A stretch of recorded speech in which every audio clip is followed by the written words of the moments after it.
The movie starts, a vehicle drives across desolate territory in Mexico, stirring up dust on a dirt route. Karen, a nun who smokes and wears sunglasses, drives. In another family, a little kid named Antonio is disciplined by his mother after breaking something. His elder sister, Lorena, attempts to flee, but their mother stops her. However, her grandfather defends her and allows her to go. The granddad informs Antonio that he will meet him near the church's exit to wait for Karen.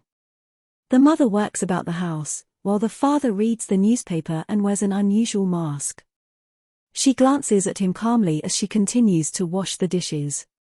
During breakfast, she informs the grandfather that her spouse is acting differently today, maybe due to his opponent being 12 years younger. To alleviate her anxieties, the grandpa tells her that experience is more valuable. Meanwhile, a vehicle honks in the distance, indicating Karen's approach. They all shuffle, and the father gets up to tell his wife farewell. Knowing Karen, the mother urges her husband to remind their daughter to drive responsibly.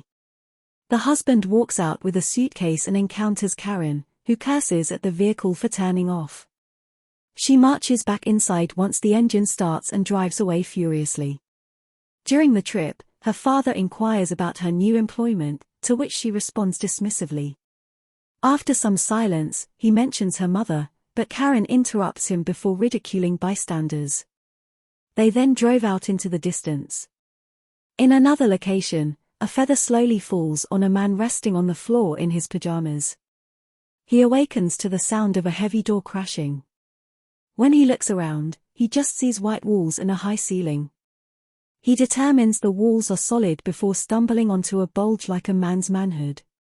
Curious, he approaches and checks that it is likewise solid. When he presses it, it moves down like a button. Suddenly, cherubs appear from the walls surrounding him, their newborn laughing reverberating. After aligning themselves on the walls, they gradually sink back, leaving just their protruding private parts.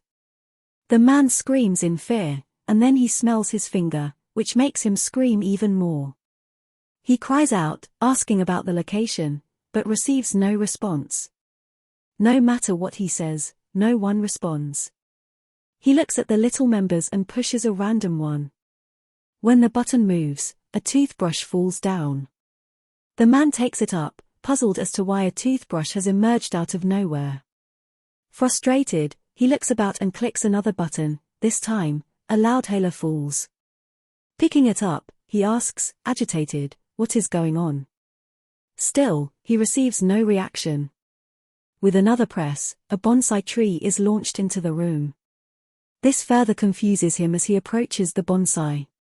As he examines his private bits, he selects a random button and is surprised to see a clay vase. Despite his fear, he glances into the vase and discovers nothing valuable. Finding nothing else to do, he selects another member, prompting sticks to fly into the room. Repeating the motion produces additional sticks. He repeatedly presses the button to collect additional sticks, which quickly pile up, leaving him astounded. Halfway through, he changes buttons and a cart smacks into his shin from the wall, causing him to yell in pain. He blasts expletives via the loudhailer before pressing another button. This time, it spins around, showing a cherub's rear, and emits gas into his face. Turning around, he grabs the loudhailer and complains about the scent. Back in Mexico, the school bell rings, and kids rush to their classrooms. Bullies mock Antonio for betting on Escargot Man, a poor wrestler. The students argue over the wrestlers until their teacher appears. Meanwhile, just outside the wrestling arena, people begin to crowd inside. The white area is now packed with a variety of items. The man reclines on his chair and aimlessly tosses the ball into the wall. Then a button is pressed, bringing in a sushi table. As he approaches it, he crouches to scrutinize the little dish for soy sauce. He casually clicks a button, causing another sushi to fly into the room. When he requests soy sauce to begin eating, he only receives sushi regardless of the button pressed. He gives up and eats the sushi, finding the flavor so appealing that he consumes it all. When he's finished, he moans with pleasure. Scanning the remaining buttons, he selects one at random, only to receive a bottle of soy sauce. He throws it away because it's too late and proceeds to select another button.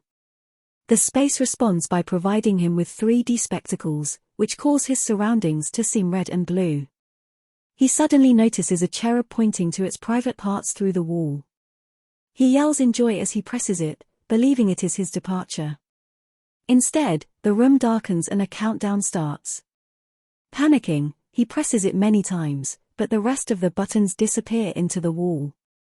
As the clock approaches 0, he moves to the center of the room and notices a large cherub's backside hovering. Despite his pleadings, the clock approaches 0, and he is struck with a burst of stinky gas. In the wrestling ring, the father walks to the locker room and looks at a family photo. After some time, he transforms into Escargot Man, a wrestler. In their home, his wife sits in a rocking rocker, sews, and watches the clock. To keep himself engaged, the man in the white room begins reading manga. After completing the 5th volume, he requests the 6th, but only receives the previous volumes. While crawling about, he accidentally hits a button, revealing a door at the far end of the area. It does not initially attract his attention until he realizes what is happening. When he realizes it's time to leave, he searches for the exit button but can't recall which one. After selecting random buttons, he encounters a random tribesman and is smacked in the head with a torrent of water. When he finally finds the proper button, he yells in joy. However, the button resets and the door disappears. He tries many more times, but each time he fails to reach the door on time. Despite using a fly swatter, jump rope, and fan, his resourcefulness proves ineffective. Frustrated, he lies on the cart, hits the button, and pushes himself away, but still walks aimlessly. His next effort just reveals the tribesman. Giving up on the cart, he instead investigates what happens when he clicks the door button. After discovering how it resets, he plans to use the vase to pin it down. However, despite the vase's weight, the button resets. He clicks the button to fill the vase with water stream, since he believes it is not heavy enough. Despite his strategy, he is unable to direct the stream into the vase's mouth. Other means of bringing water are inefficient, leading him to forsake the project. In the arena, the father offers prayers to a holy statue. His daughter, Karen, likewise kneels in earnest prayer within the church. The church bell rings, and Antonio and his grandfather sit outside, waiting for Karen. Karen soon arrives to pick them up and drives away swiftly. When the father learns that the event is about to begin, he finishes putting on his costume. Karen, still driving, honks to hurry up while yelling expletives and becoming annoyed with other vehicles. In the white room, the guy discovers a way to make the vase heavy by filling it with sushi. When he realizes the vase is too heavy, he attempts to remove some sushi but cannot put his hand inside. Frustrated, he picks a pair of sticks and fishes the sushi one at a time. It works, albeit slowly, and by then, the bonsai flowers have blossomed. Finally, the vase is light enough to carry, if barely. He places it alongside a collection of buttons on the floor, but forgets which one is which. When he chooses the wrong tribesman, he collides with the vase, causing it to split in two and leaving just the outline of the sushi within.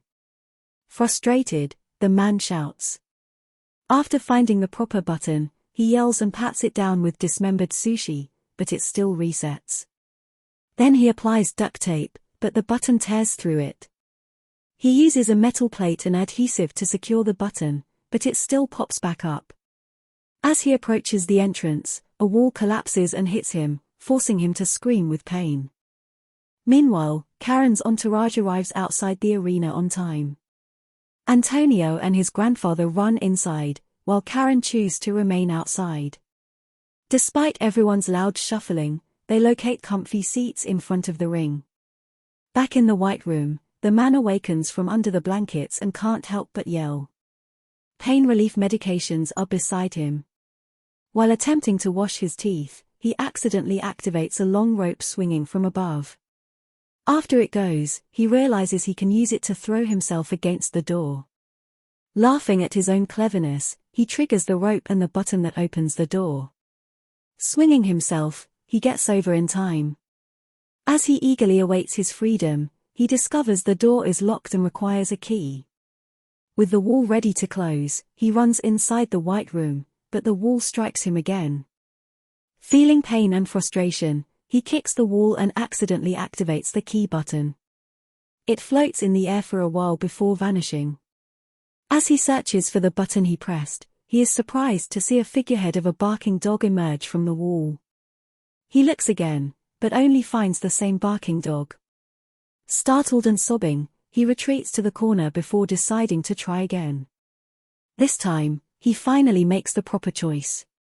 To avoid mistakenly triggering the barking dog, he searches for a marker to mark the proper button and comes across a mound of sushi. After focusing on the button, he returns to the sushi pile and selects a raw tuna piece.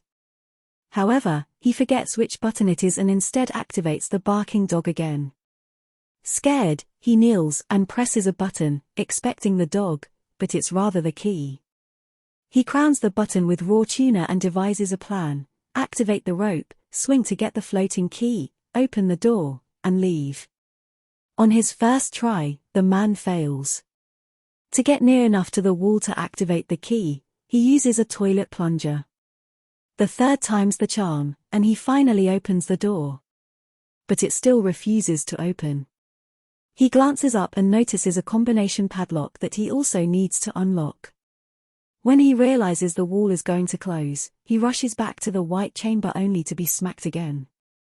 In anguish, he shouts and tosses the plunger, which randomly triggers a button. After a brief exchange, the tribesman returns to the wall. The guy is puzzled until he notices a numerical combination on the tribesman's forehead: 794. The dude goes right to work, without wasting any time. He swaps the digits on the combination padlock, taking care not to get hit by the wall each time. After successfully removing the padlock, the protagonist is disappointed to see that the knob remains locked. When you pry it, the door suddenly unlocks and opens. Behind him, the wall closes in. However, he realizes the space is insufficient to fully open the door. Thus, he is caught in the middle. He pounds on the wall and cries for aid, but receives no response. He tears, feeling powerless, as he recalls all the joy he had in the White Room. He becomes aware of an S-stream unexpectedly. He pulls away a breach in the wall. Fortunately, it moves, revealing a lengthy corridor. Before anything else can stop him, he runs. Everyone in the arena is preparing for the unique main event. The wrestling duo known as the Rude Ones receives both applause and boos, but they like the spotlight. Antonio inquires whether his father will be fine. Escargot Man, the father, walks to see his partner, Aguila, passing by an injured wrestler on the way to the ring. Then the announcer introduces them. He sprints about the arena in his green and red attire, but his opponents are contemptuous. They are presented with flowers before to the contest. While Aguila and Escargot are preoccupied, their opponents attack them from behind with flowers. Escargot tumbles out of the ring, while Aguila is pummeling. The guy emerges from a dark dungeon, wheezing and panting after his long sprint. Around him are the bodies of grown angels clinging to the walls. They vanish, and the doors close behind him. He cries in frustration as he returns to his starting point. The contest begins inside the arena. Aguila defeats El Super Demonio with rapid and nimble motions, sending him out of the arena. But suddenly Tequila Joe, the opponent in black, appears and engages him in slaps. Unfortunately, he takes the upper hand on Aguila and stuns him. He then smashes Aguila to the ground. Aguila becomes dizzy and is carried to the ringside, where El Super Demonio kicks his face. Cheers erupt, while some grumble about foul tricks. The opponents surround Aguila, and Tequila Joe delivers a backbreaker. They weigh down on him, as the referee counts down to boos and applause. El Super Demonio mocks Escargot, as his buddy delivers Aguila another backbreaker. Then El Super Demonio crashes into Aguila. El Super Demonio ties Aguila's arms behind his back, and Tequila Joe prepares to hit him. However, Aguila avoids the attack, but El Super Demonio receives the brunt of it. With Aguila out of the ring, it's Escargo's chance to shine. His opponents sneer at him before preparing to assault. As El Super Demonio attacks Escargo from behind, a figure in the dark area gestures to a wall with buttons. Tequila Joe encourages some viewers to fetch a metal chair. Despite the referee's warnings, he continues to clutch the metal chair. After being beaten by El Super Demonio, Escargo is chained and defenseless as Tequila Joe prepares to smack him in the head. Inside the gray chamber, the guy presses a button. In the arena, Escargo's neck elongates, headbutting Tequila Joe and causing him to collapse to his knees. Everyone becomes hushed in bewilderment and expectancy. Escargo uses the same button to whip his head and smack El Super Demonio from behind. The crowd then bursts into cheers. The man is astonished by the lack of activity compared to his time in the White Room. Still, he keeps pressing the button. In the arena, Escargo accidentally headbutts Aguila, the referee, the announcer, and Antonio. The perplexed grandfather watches as Escargo flips his head and repeatedly rings the bell. The man eventually comes to a halt and continues on his journey. He presses random buttons, resulting in real-world repercussions. During a metal performance in Los Angeles, the lead singer exhales fire. The guy disrupts a magic act in Russia, causing the helper to not disappear as planned. In China, a guy seated amid dogs barks unexpectedly, disturbing the animals. Giving up, the guy enters the light source, where he discovers flying figures overhead. When he sees an angel, he takes a step back and mistakenly presses a button, which causes a flower to blossom. As the guy climbs the wall, each button he touches or clicks triggers a series of events, including life, accidents, devastation, luck, and synchronicity. The man just keeps ascending till his hair becomes long. He eventually becomes weightless and begins to glide towards the light. Nonetheless, he is able to activate the buttons, causing events all throughout the planet. As he nears the light, more feathers fall around him. His voyage comes to an end as he lands in another space. Behind him, a globe map erupts from the walls, accompanied by everyone's voices. In front of him is a massive member button. He glances at it, concerned about the world's fate. Then he approaches. And the movie ends. Subscribe for more videos like this. Turn on notifications and leave a like to help the channel out. Thank you for watching.